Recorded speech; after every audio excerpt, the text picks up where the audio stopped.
Apa yang sekarang ditanyakan duluan apa? Mekanisme operasional. Iya. Koperasi syariah tidak ada bedanya dengan lembaga keuangan syariah yang lain. Hanya berbentuk badan hukumnya koperasi, ada yang berbentuk badan hukumnya PT.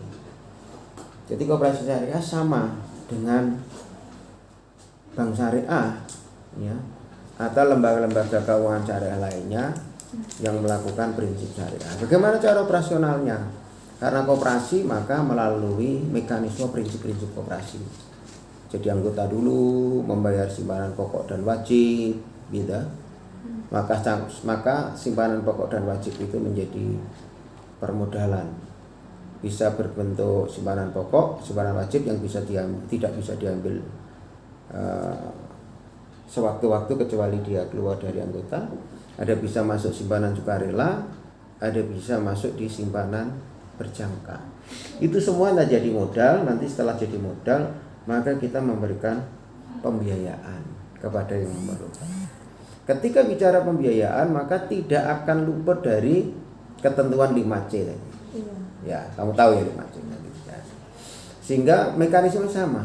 Siapa anggota yang layak untuk mendapatkan pembiayaan dan berapa jumlahnya tergantung nanti hasil evaluasi tim terhadap karakternya, terhadap kapitalnya, terhadap jaminannya dan sebagainya. Itu nanti diputus menjadi sebuah pembiayaan yang itu cara mekanisme operasional. Karena koperasi itu simpan pinjam. Simpanan menjadi permodalan, pinjaman itu menjadi pembiayaan. Bagi hasil itu ada bagi hasil pembiayaan, ada bagi hasil simpanan. Kalau bagi hasil simpanan sebanding dengan simpanan yang diberikan. Gitu loh. Kalau bagi hasil deposito atau simpanan berjangka itu sebanding dengan jumlah keuntungan kita, ya, yang kita dapat dengan nisbah yang kita berikan atau kita sepakatkan. Ya. Jadi kalau perbandingan permodalan seperti SHU itu nanti sebanding dengan permodalan yang diberikan. Nah, kalau bagi hasil dalam hal pembiayaan tergantung yang disepakati. Dari keuntungan yang diberikan itu mau 50%, 50%, mau 60, 40, mau 70, 30, tergantung para pihak menyepakati itu. Jadi bagi hasil itu ada dua bagi hasil simpanan, kemudian ada bagi hasil pembiayaan. Tergantung kesepakatan. Sejauh ini saya tidak membahati simpanan karena lebih banyak minjamnya daripada nyimpannya, gitu ya. Minjamnya 1 juta, pinjamnya bisa 10 juta. Gimana kan tidak seimbang. Oh, iya. Nah, kenapa kok begitu? Karena ada anggota-anggota lain yang tidak mau minjam, yang menyimpan saja. Nah, sehingga sebenarnya yang digunakan, yang dipinjam oleh teman-teman pengguna jasa pembiayaan itu juga modal dari yang lain. Ngerti maksudnya? Iya. Jadi ada anggota misalkan ada 100 orang menyimpan, yang meminjam hanya 10. Tapi yang 10 itu bisa satu orang bisa 10-an, kan pas aja 100 juga. Ya. BMT itu embrio koperasi syariah. Sebelum ada koperasi syariah dulu ada BMT, Baitul Mal wa Tanwil itu. Tapi karena BMT itu secara legalitas hukum negara tidak bernaung pada departemen yang ada di negara kita, maka BMT itu di badan hukum kan menjadi koperasi. Legalitas badan hukum, badan usaha itu kan ada banyak, ada CP, ada PT, ada firma kan gitu. Lah salah satu yang relevan BMT itu maka legalitas badan hukumnya adalah koperasi. Tapi sampai sekarang ada yang koperasi BMT apa gitu ya. Koperasi BMT apa. Sebenarnya BMT itu adalah embrio dari koperasi syariah itu. Dulu sebelum ada koperasi syariah ya awalnya BMT itu. Karena oleh pemerintah dianggap itu prospek sehingga diarahkan ke badan hukum koperasi secara legalitas. Karena undang-undangnya koperasi belum ada undang-undang koperasi syariah, maka diatur dengan Permen dan Kepmen. peraturan menteri dan keputusan. Kalau saat pandemi yang kamu tanyakan khusus pandemi ya seluruh lini bermasalah gitu. Ya, tidak hanya koperasi syariah aja. Di faktor kemampuan angsurnya berkurang gitu. Ya, karena banyak anggota yang mengalami, saya pikir tidak hanya koperasi, seluruh lini koperasi corona ini, pandemi ini menggasak seluruh kegiatan, termasuk peribadatan. Kamu lihat di masjid-masjid itu. Gitu ya. Sudah difatwakan ulama dulu karena sudah tidak boleh sholat di rumah, sekarang sudah agak mereda pun tetap sholat di rumah sekarang, jaga jarak sekarang. Kita tanyakan penyebabnya apa. Jadi menyelesaikan persoalan itu kontennya penyebab masalahnya apa.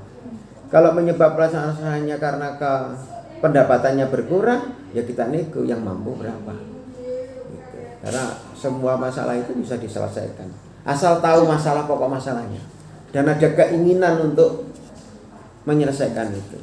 Seringkali tidak bermasalah, masalah itu tidak selesai karena semangat untuk menginginkan menyelesaikan masalah tidak ada, dan mengidentifikasi persoalan masalahnya juga bias. Maka bukan hanya masalah pembiayaan, masalah kehidupan itu sendiri. Kalau kamu bermasalah dengan temanmu nggak jelas masalahnya, gitu. Saya naming tukaran terus, ditanya masalahnya, pokoknya saya benci, ya udah masalah gitu. Tapi kalau diketemukan masalahnya, kenapa kamu kan dengan ini? Masalahnya ini. Kenapa kamu gitu karena ini? Kalau dibeginikan bagaimana? Oh iya Pak, kalau gitu selesai. Berarti tidak ada masalah kan? Clear, selesai ya. Semangat mencari masalah, semangat menyelesaikan masalah ada, mengidentifikasi masalahnya ada, dan keinginan untuk menyelesaikan ada. Kalau sudah tidak ada, lah masih diselesaikan kayak pun ya tetap bermasalah. Karena tidak ada keinginan menyelesaikan masalah. Semangat untuk menyelesaikan masalah itu yang harus kedua belah pihak ada.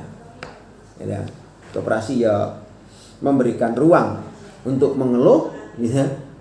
Kita juga memberikan solusi dan semangat untuk merespon itu ada. Nanti ketemu. Kalau udah pokoknya Pak saya tidak mau bayar, lah terus utangmu sopo sih enggak ya, pokoknya enggak bayar.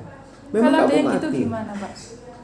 Ya silakan aja, pokoknya mati Pak siap ditagih malaikat ya monggo. Judek paling terpojok kan begitu paling judak. Kalau kamu ngerti nggak ngerti agama ya nggak apa-apa. Gitu. Karena utang itu tidak selesai dengan karena mati syahid gitu. Pernah dengar ya? Mati syahid itu seluruhnya diampuni kecuali hutang. Gitu loh. Padahal mati syahid itu sudah sebaik-baiknya mati. Ya, karena ada yang rela bom bunuh diri hanya karena ingin mati syahid, walaupun itu mati sangit juga. Pembiayaan itu selalu menimpa masalah, sama dengan kita menanam padi mesti tumbuh rumput. Gitu. Kita hidup ini juga masalah. Gitu loh. Kalau kamu nggak mau hidup ya udah mati aja. Apa masalahnya dalam pembiayaan? Ya itu tadi yang kamu tanya. Tidak lancarnya angsuran. Kalau lancar terus tidak ada masalah. Bagaimana cara menyelesaikan? Dijawab tadi, identifikasi masalahnya, cari solusi. Gitu. Jadi pembiayaan atau pinjaman itu permasalahannya satu, nunggak. Gitu loh. Permasalahannya satu, ingkar janji. Itu ya komitmen. Gitu loh. Ingkar terhadap yang diakatkan. Itu aja masalahnya. Kalau andainya selesai enggak, hidup ini apa menjadi masalah? Apa hidup ini masalah? Karena kamu ingkar janji kepada Allah, dulu katanya mau beribadah ternyata tidak. Gitu saja kan. Karena berbuat baik ternyata tidak kan begitu. Masalahnya itu aja. Seandainya kita komitmen waktu mau dilahirkan dulu mau begini-begini ternyata begitu benar, selesai masalahnya. Ketika akad dulu ditanya mau kemampuannya berapa, jaminan biaya pendapatannya berapa, benar dan betul-betul ya saya tanda tangan hari ini untuk menyicil pembiayaan sekian, selesai. Karena ingkar janji itulah menjadi masalah. Ya. Pak, kalau misal sekarang ada yang masalah satu orang, terus satu bulannya lagi dengan orang yang sama itu tetap diberi keringanan apa? Oh iya, tetap sama. Ada kemauan yang tetap diberikan. Nggak ada denda berarti Pak? Ada denda bagi orang yang ada kemampuan bayar denda, karena denda itu tidak masuk pendapatan. Denda itu masuk dana sosial. Denda itu tercantum dalam akad dan memang layak untuk diterima, tetapi kita masih pilih-pilih siapa yang kita layak denda dan mana yang tidak. Kalau sudah kondisinya gengang surga ono, gemakan gak ono ini.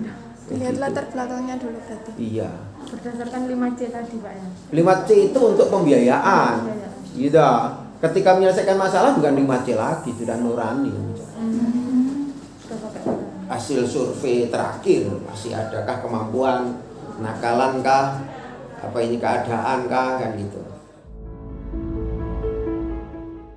Ya perannya ikut mendukung apa ya, kebutuhan anggota dalam hal lembaga kebutuhan ekonomi, gitu. Jadi salah satu peran yang paling dekat itu adalah bukan menghilangkan ya, tapi memberikan persaingan atau supaya tidak terlalu tumbuh rentenir. Karena rentenir itu luar biasa. Salah bunganya 10% per bulan. Kita itu kalau di persentase ya, walaupun tidak pakai persentase, kita di bawah 2, maksimal 2 satu bulan. Jadi salah satu perannya yaitu mencegah atau menghadang atau apa ya, atau mengurangi pertumbuhan rentenir. Supaya gak nemen-nemen rentenir. Ya, ikut juga kalau dalam perkoperasian ya ikut mensejahterakan anggota, otomatis itu yang paling gampang. Jawaban yang paling gampang mensejahterakan anggota. Strategi pemasaran dari mulut ke mulut, dari orang-orang yang mendapatkan pembiayaan kan gitulah. Bercerita kepada yang lain kan gitu. Dari mulut bukan mulut. Berarti nggak ada kayak ada seminar atau apa gitu? Oh ada, tapi skupnya kecil. Lembaga keuangan misalkan ada pertemuan di kantor, ada pertemuan di RT, RW, kita undang, kita datang, nggak masalah. Tapi karena skup kita kecil ke anggota, ya anggota saja, melalui WA group, anggota-anggota yang sudah mendapatkan biayaan kita jadikan anggota grup, di dalam anggota grup kita share tentang itu kan gampang. Kalau pembiayaan, kalau marketing untuk sekarang apa yang susah? Dulu kan tidak bawa brosur Ya, Terus ke jalan-jalan turun. Ya karena nggak usum gitu. Nih, sekarang pakai apa? Media online. Terus Online. sepeda motor masih ada. Masih ada. Katrok itu. Itu menggunakan itu. Lagi? Kan koperasi syariah itu kan banyak ya Pak. Enggak. Itu satu kesatuan atau sendiri-sendiri? Ya sendiri-sendiri, badan hukumnya kan sendiri-sendiri. Gitu loh. Nanti satu kesatuan itu ada koperasi sekunder namanya. Koperasi primer itu anggota orang-orang, sebagai sekunder itu koperasi yang anggotanya badan hukum koperasi. Jadi koperasi syariah MBS terus bertemu dengan koperasi-koperasi yang lain menggunakan koperasi baru namanya koperasi sekunder. Koperasi yang anggotanya badan hukum. Kalau kita itu koperasi anggotanya perorangan. Nah, koperasi sekunder. Apa lagi? Cukup apa? Masih ada yang kurang? Sudah. Cukup.